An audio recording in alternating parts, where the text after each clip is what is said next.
Hello everyone. So I hope screen visible होगी and आप समझ गए होंगे। The topic is SNAP exam. So I want to say all the very best to all the aspirants who are appearing for the snap tomorrow. The exam according to me would be the moderate, easy to moderate level, as such hard नहीं होगा। तो कुछ बातें करनी है आपसे जाने से पहले। एक तो all the best. The next thing is main focus is do not stuck on any question, है ना। कोई क्वेश्चन लगे टाइम टेकिंग है या जैसे कुछ वो कैब का या कुछ ऐसा है जो आपको रिकॉल नहीं हो रहा, तो वहां पे स्टक नहीं रहना, क्योंकि 60 मिनट्स का एग्जाम है। तो इन द 60 मिनट ज्यादा स्टक का चांस नहीं रहता। And if you stuck on something, don't overemphasise. या तो उसको एक बार लीव करो, ठीक है, और उस पे वापिस आ जाओ, या उसको कुछ मार्क करो और आगे चलो, है ना। तो स्टक या ओवर एम्फेसिस नहीं करना, ठीक है। एंड मॉक में आपने स्ट्रेटेजी बना ली होगी, वहां पे कुछ नया ट्राई मत करना। हर एक क्वेश्चन को, हर एक सेक्शन को थोड़ा टाइम देना, ताकि एट द एंड आपने सभी क्वेश्चंस को पढ़ लिया हो और हर क्वेश्चन, कोई ऐसा क्वेश्चन आपका इजी ना छूटे जिसमें आप मार्क्स ले सकते थे, बट ड्यू टू कि आपने उसको देखा ही नहीं है, ऐसा नहीं होना चाहिए, ठीक है।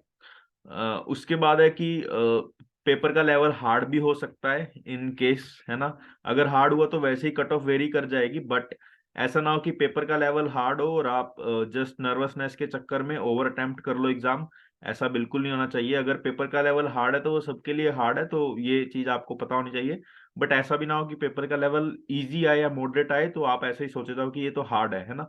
तो ऐसा भी नहीं होना चाहिए। एग्जाम का लेवल जनरली 60 मिनट्स का जब एग्जाम होता है तो वो इजी टू मॉडरेट आता है। अगर प्रैक्टिस इनफ की है तो वहीं से ही आता है, इन द स्पेशली लॉजिकल और क्वांट में। और वो कैब भी, इंग्लिश भी सिमिलर पैटर्न की आती है, ठीक है। और कई बार ऐसा हुआ है कि एक आधा क्वेश्चन या दो क्वेश्चन रॉन्ग आ जाते हैं स्नैप में। सो इन दैट केस आपको कुछ क्वेश्चन में गड़बड़ लगे तो एकदम ऐसे मत एज्यूम करना कि ये रॉन्ग है। बट हाँ, कभी आप ऐसा हो कि बिल्कुल 100% श्योर हो कि ये रॉन्ग ही है, तब भी उसको बिल्कुल स्किप मत करो। कोई भी एक रैंडम या क्लोज वैल्यू मार्क कर दो। जैसे एक बार आंसर था, राइट आंसर था 2800 अराउंड, है ना, जैसे कुछ ऐसा था। और उन्होंने 1400 आंसर ऑप्शन में सही दे, मतलब 1400 दे रखा था। तो वहां से आप समझ आओ कि यार इसने ऐसा नहीं, एक बार ऐसा था कि 2400 आंसर चॉइस में दे रखा था, but the right answer is 2700। तो वो पता लग रहा था कि 300 ऐड करना भूल गए हैं। तो एज सच वो चॉइस मार्क कर दो, नहीं तो कोई भी रैंडम मार्क कर दो, है ना। दोनों will be both good, but उसको स्किप या उसको लीव करने से बजाय कुछ मार्क कर दो, ठीक है।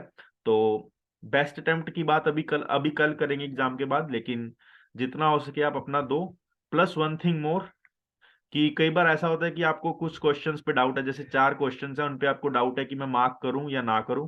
तो -25% इज द नेगेटिव मार्किंग, बहुत कम नेगेटिव मार्किंग है। तो आई वुड से कि अगर 4 से 6 क्वेश्चन में डाउट है तो सारों में जो आपको आंसर एडुकेटेड गैस लग रहा है वो मार्क करो और आगे बढ़ो, है ना।